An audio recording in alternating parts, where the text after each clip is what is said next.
안녕하십니까. 담비 같은 방송 가무에 오신 여러분 진심으로 환영합니다. 제가 오늘은 적응력과 스트레스에 대해서 말씀을 드리겠습니다.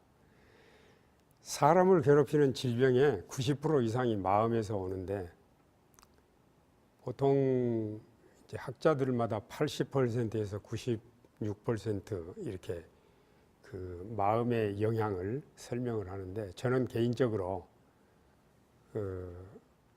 우리 사람에게 병을 일으키는 요인을 마음의 약 99%까지 저는 적용하고 싶습니다. 그러면 여러분 보십시오. 우리 천연 치료에 운동도 하고 충분한 잠도 자고 햇볕도 활용하고 음식도 건강식을 먹고 또 이제 여러 천연 치료제들이 있는데, 그거를 제가 조금 전에 말씀드린 바에 의하면 1%밖에 안 잡는다고 하는 거잖아요. 좀 지나친 점이 있긴 하지만 저는 그렇게 말하고 싶어요. 그러면은 우리 삶 속에서 건강 생활을 위해서 가장 중요한 게 마음을 잘 다스리는 것입니다. 그래서 이 부분에 대해서 우리가 이해를 하는 게 좋은데, 특별히 이 부분에 대해서 이해를 돕도록 이 캐나다의 내분비 의사인 한스 셀리 박사가 오래전에 스트레스 오브 라이프, 생애의 긴장이라고 하는 책을 썼습니다. 여기에 우리가 스트레스와 관련된 중요한 그 교훈들을 설명을 했는데, 그의 설명에 의하면은 우리 몸에는 적응력이 있어요. 애답테이션 에너지라고 말하는데, 이거를 다른 말로 바이탈리티, 활력, 또 생명력, 이렇게 바이탈 포스 이렇게 설명을 할 수가 있는데요. 이 우리 몸의 이 적응력은 천부적으로 우리가 받은 생명력인데, 특수 은행 계정과 같아서 찾아 쓸 수는 있는데 정립을 못 한답니다. 그래서 인간은 천부적으로 예를 들면 지금은 120년까지 산다고들 말하니까 120년 살도록 천부적인 생명력을 받았잖아요. 그럼 이제 예를 들어보겠습니다. 하루에 10,000원어치씩 찾았으면 120년을 산다. 근데 우리가 이 생명력을 하루에 20,000원어치씩 찾았으면 어떻게 될까요? 60세밖에 못 사는 거죠. 그래서 우리가 우리에게 주어진 이 천부적인 생명력을 유효적절하게 사용하는 게 굉장히 중요하다는 것입니다.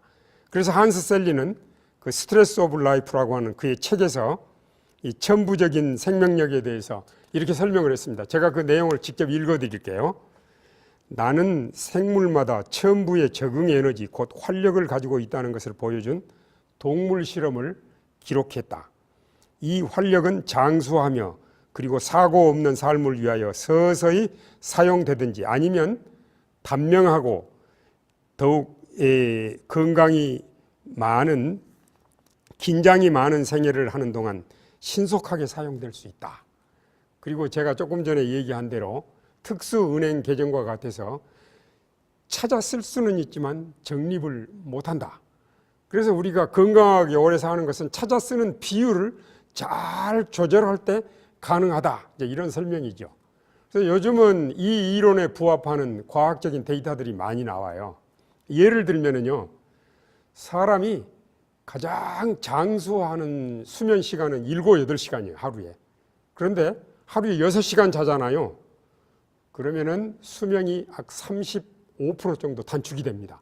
아, 그러면 9시간 자면 더 오래 살겠네요 라고 말할 수 있지만, 9시간 자는 사람은 6시간 자는 사람만큼 수명이 또 단축됩니다. 여러분, 뭐든지 그래요. 우리 몸에 아무리 좋은 거라도 과하거나 부족하면 문제가 생겨요. 천연 치료에 있어서는 균형이라는 게 굉장히 중요합니다. 이 한스 셀리 박사가 말한 이런 그 적응력에 대한 원리는 원래 미국의 유명한 이 건강 전문가 엘렌 G 화이트라고 하는 쓴 책에 이런 내용들이 소개가 됐어요. 그래서 한스 셀리는 한 100년 후의 인물이기 때문에 아마 그런 책들을 읽고 인용을 했는지 그거는 잘 모르겠지만 원리는 똑같습니다. 저는 여기서 어떤 교훈을 배웠느냐면요, 우리가 지금 적용하고 있는 뉴 스타트 원리는 요즘 학자들이 너무 과학적이고 건강에 너무 좋다라고 하는 것을 반복적으로 입증하고 있다는 사실입니다. 한스 셀리는 그 활력 소모, 즉 우리가 스트레스를 받는 여러 요인들을 이 학자답게 5가지로 설명을 했어요. 활력 소모를 가져오는 원인, 첫째, 기계적인 요인, 불의의 사고라든지 또 심리적인 요인, 걱정, 근심, 공포, 분노, 화학적인 요인, 약품에 대한 잘못된 사용, 또 세균적인 요인, 질병에 걸리면 활력 소모가 많아져요. 그리고 생리적인 요인, 신체적인 결함, 이런 것들. 그리고 이제 이런 내용들을 우리가 잘 관리를 하고 살게 되면은 병을 이기게 되는데, 요즘 사람들이 불필요한 오해를 많이 가지고 있어요. 예를 들면은 병 걸리면은 내가 죄를 많이 지어서 천벌받아서 그런다. 담배를 많이 피운 사람이 폐암에 걸려서 한 달밖에 못 살겠다. 그러면 이분이 어떤 생각을 하느냐면, 내가 담배를 많이 피워서 천벌받아서 죽게 됐다. 근데 사실 하나님이 벌 준 건 아니거든요. 자기가 담배 피워서 자업자득한 거거든요. 그래서 우리가 이런 불필요한 오해에서 벗어나는 거, 우리 삶에 있어서도 마찬가지입니다. 우리가 건강하게 살려면요, 이 건강 법칙을 잘 따르고 지킬 때 건강하게 살 수 있어요. 중력의 법칙을 나는 안 믿는다 그러고 이제 고층 아파트에 올라가서 나는 중력의 법칙 안 믿어 그리고 뛰어내리면 그 대가를 치러야 됩니다. 묵사발이 되는 거죠. 여러분, 우리에게 꼭 필요한 건강 법칙이 있어요. 또 도덕적인 법칙도 있고. 그래서 우리가 이런 법칙을 잘 따를 때 최상의 건강을 유지를 할 수 있어요. 우리가 마음의 평화와 기쁨을 얻으려면은 우리 몸에 있는 천부적인 생명력, 이거를 적절하게 사용하는 것인데, 이런 것을 가리켜서 절제생활이라고 말하고 자연 친화적인 생활이라고 말을 합니다. 그래서 우리가 자연으로 가면은 마음이 편하죠. 스트레스를 덜 받는다는 거예요.